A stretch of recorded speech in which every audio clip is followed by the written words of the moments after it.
Welcome back to One Piece Anime Review Part 4. This one reviewing the 38 episode season that is Season 4 of One Piece. This season pretty much encompasses the Alabasta story arc, well, chapters anyways, from the Baroque's work overall saga. This is the final part of it. Then pretty much like right after this, normally next will be Skypiea, but next season is a filler season, so let's talk about this one. Excuse me. This season has plenty of excitements all over it. Basically, a lot of big battles. Like, stays pretty true to the manga from what I can tell. They give a backstory on the rebel leader Korda, and I looked up who basically his voice actor is. He sounds very familiar, and it's the voice actor for Natsu Dragonel from Fairy Tail. Yep. Because Funimation loves reusing voice actors, this is nothing unusual. 4Kids Entertainment does the same thing, though they don't exist anymore. They broke up like 5 or 6 years ago because of stuff related to licensing issues. Now the company has since been reformed under a different name, but essentially it's simply the same company, just on a different name. But 4Kids Entertainment is gone. It just been replaced by a different company with a similar name. That's just the whole thing with it. Now, mostly every single episode is adapted from the manga, except for 4 episodes. These are episodes 99 through 102. These are essentially filler episodes. But I kind of consider these ones canon because what it kind of does fill in some little gaps. And plus, it gives more of a sympathetic backstory for the rebel leader, which apparently Vivi knows from childhood. Apparently, she's known her for like 11 years. And she's supposed to be 16 because they mentioned the end of the season to become her age. So she has known him since she was 5. Yeah, since she was 5 years old. Okay. And the guy who's basically captain of a security force, I don't think his name is, his name's Igura. He's seen frequently in the flashbacks. And it's so funny. Him and the king basically just spying on the princess while she's with her friends, the San clan, and their base of operations is a clock tower. I'm thinking, okay, that's actually quite ingenious. It's always interesting, though, whenever you have a group of people and their base operations is a clock tower. You don't get that very often, even in fiction. It's very rare you hear that. I mean, the first people I think of when I think of a group of people who are headquartered at a clock tower is the Birds of Prey from DC Comics. Though sometimes basically clock towers, especially with villains like the Clock King, though he has never been based out of a clock tower, but the clock tower becomes very important later on because that's where the bomb is basically supposed to be. And pretty much now, one thing I appreciate for this country, it has a really good amount of badass fighters who would do anything for their country. Which, hey, you got at least got to praise them for that. And you have these 4 guys who got a very good reputation for being very good swordsmen and very good protectors of the royal family. And they take a forbidden substance that basically kills them. Though, it was implied that Ichigo basically apparently died 2 seasons back, but he survived. And he's shown briefly, and then the Baroque people, they attempt to frame the king for blowing up a city, which is actually the first place that the Straw Hats crew go to. And it's framed by somebody who the Straw Hats meet at the very start of the season. Mr. 2, a guy who's basically a shapeshifter. Yeah, that's his power. Basically, he touches his face with his touches his right cheek, he changes his face. And apparently also can change his body. And I thought this was so funny when he decided that when he was posing as Nami, he just opens up his shirt and basically everyone thinks he's Nami. And they're all just staring. And it's basically Luffy, Chopper, and Sanji, basically. Not Sanji, more like, I think it's Usopp, who's basically seen now. Kind of the weird thing about Sanji, he basically is very good hiding from the Baroque's work agent because apparently no one knows who he is. And yet, they know who Luffy, Zoro, Nami, Chopper, and Usopp, they know who all these people are. But they have a tough time figuring out the fact that by the time they reach Alabasta, that there are 6 people part of the crew. They think there's like 5. They think it's like 7 people, but in actuality, there's 8. Yeah, they keep forgetting Sanjay. He's quite ingenious. Basically, because the Brockwood have never seen his face before. So, and here's kind of the interesting thing. They take out pretty much like before they take out Crocodile himself. Their support group, the Millions and Billions, which is basically comprised of about 1,000 people apiece. Yeah, Sanjay and Zoro pretty much take them all out. Yeah, they just slice and dice these people up, and this is quite I don't know, stupid a part of the anime, basically the manga or the animators. Where that the Royal Army is so stupid that they can't see a tattoo that says Baroque Works. Apparently, the Royal Army has never heard of these people before, and yet, I would have thought though that Vivi would wrote down letters like, "Beware of people who are basically associated with Baroque Works," and here's the thing: despite the fact that her army is stupid, Teehee, the sergeant major, she is not stupid. She basically can tell who's the enemy, who's not the enemy. So she basically slices up a bunch of Baroque workers without hesitation because she sees that they're the enemy, and like her the brain's like, oh, they're just regular citizens. Nope, they're the enemy. So she just slices them up with her katana.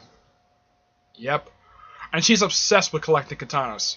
Yeah, that's her character trait. That's one of the 2 things about her people didn't think of her. She collects swords, and she's very clumsy.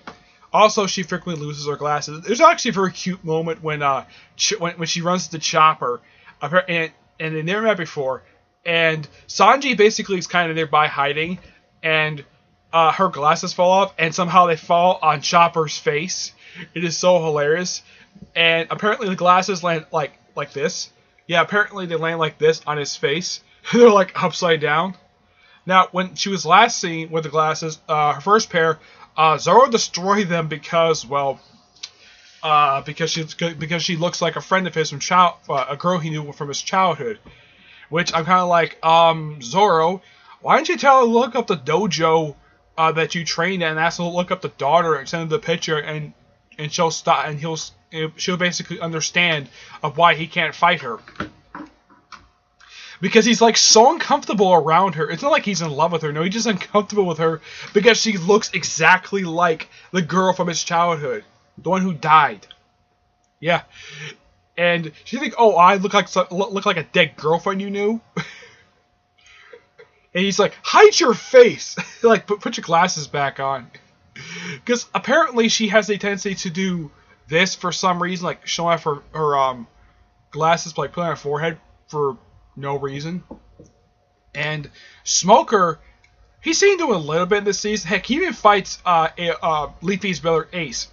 And it's something that with this guy.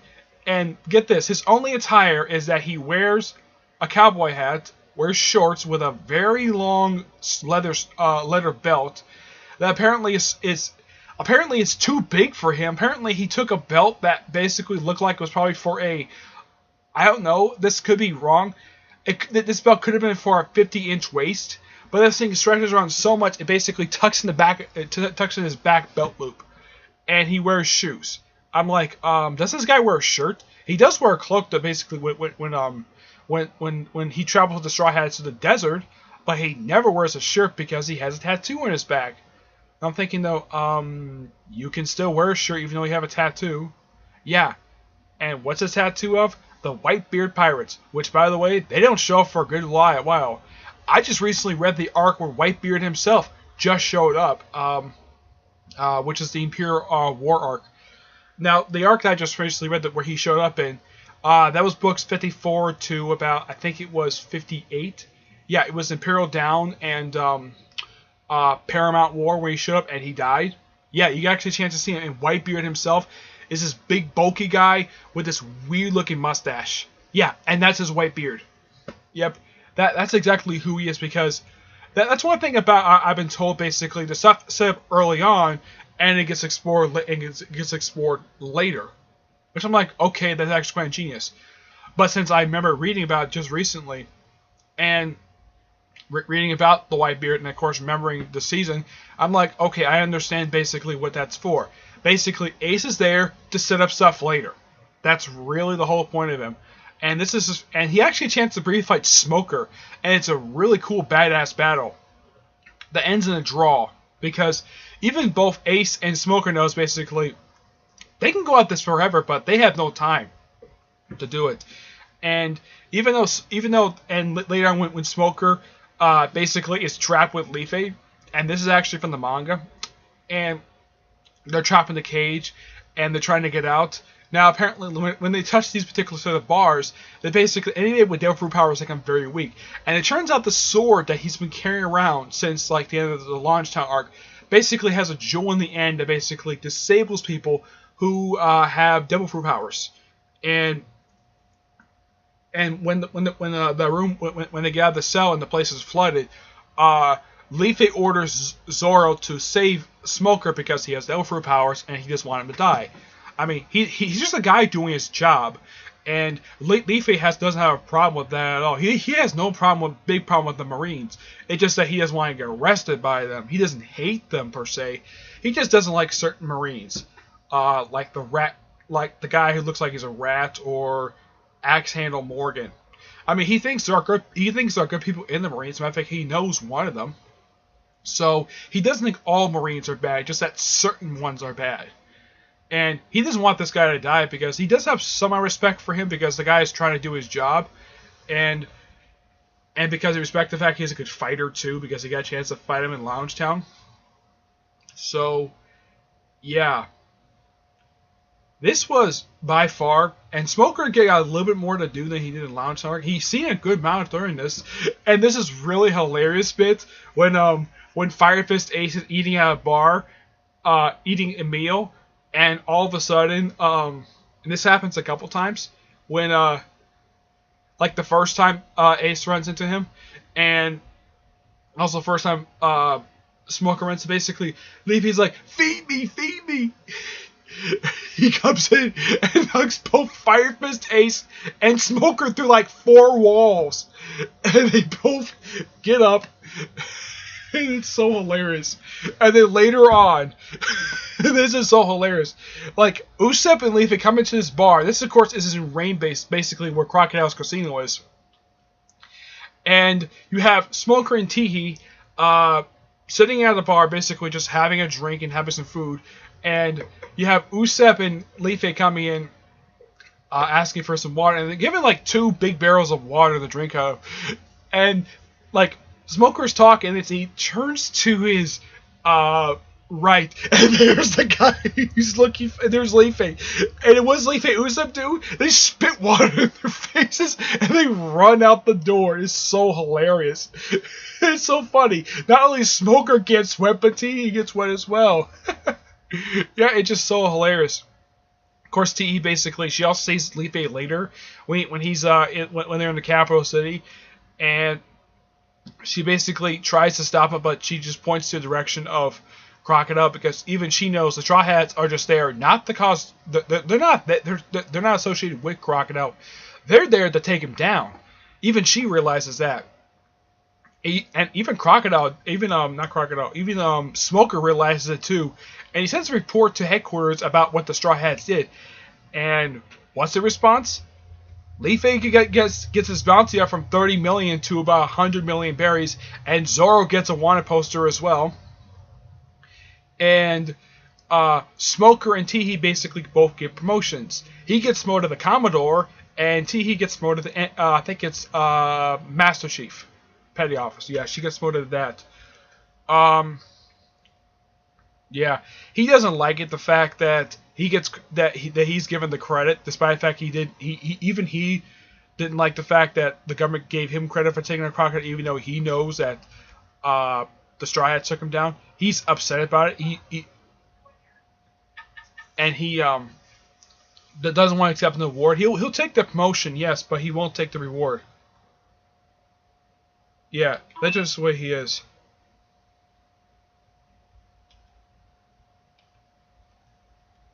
Yeah, so Smoker, I gotta admit, basically, he's used really well in this particular story arc. And you gotta at least praise him for, you gotta at least praise both the animators and Oda for doing a good job with him in this arc. And he's basically true to exactly how he's depicted in the manga. I mean, there's not much change from manga to anime. And overall, this was a great season. But this one episode I've got to talk about. This happened like right after they took down Crocodile, episode 128. And they're all in the bath, like right after they just finished recovering from their wounds and having a big humongous dinner, basically like 3 days worth of meals. Yeah, Leafy calculates that he has 5 meals a day. So yeah, and Igara's wife basically takes the challenge of cooking 15 meals, and everybody's eating up the food like crazy. And Cobra and Vivi and Igara are just laughing it off. And the royal guards are just basically like, man, these guys are pigs. And then they all go to a bath later on.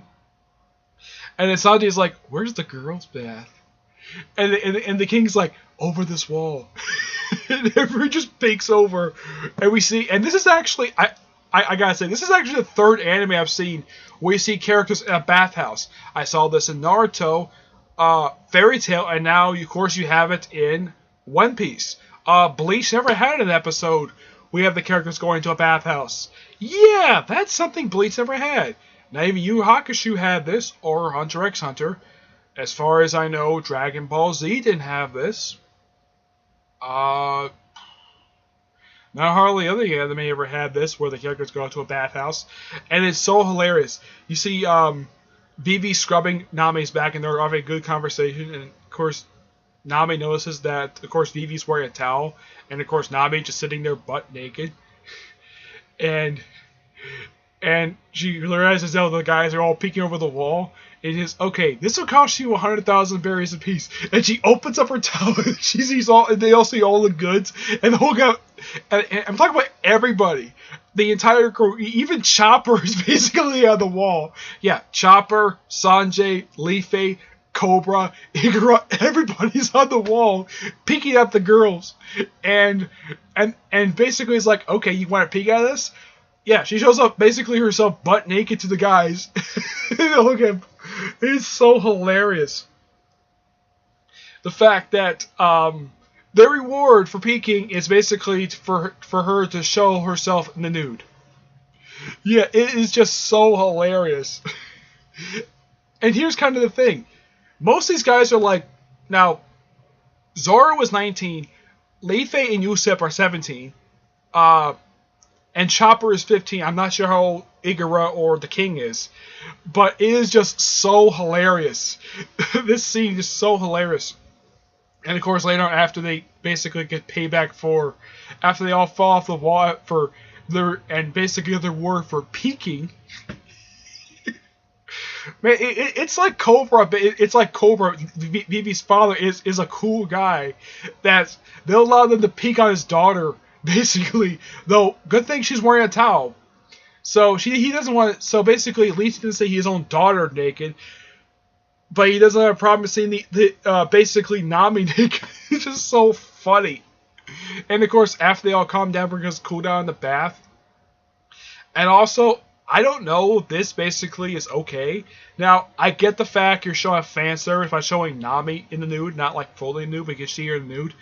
But I guess they thought it'd be a good idea to show Usopp and Levi's butts for no reason. So, equal opportunity here for fan service. So you get fan service for the guys by showing Nami in the nude, and you get fan service for the ladies by seeing Usopp and Levi in the nude. So you have that. So you have equal opportunity there.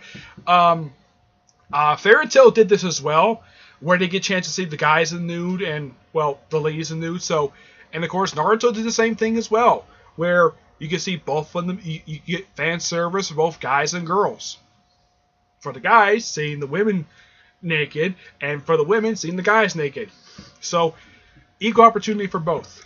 Though, in the case of Fairy Tail, they did this a lot more with the women basically showing basically get in the nude, or at least lots of fan service for Lucy.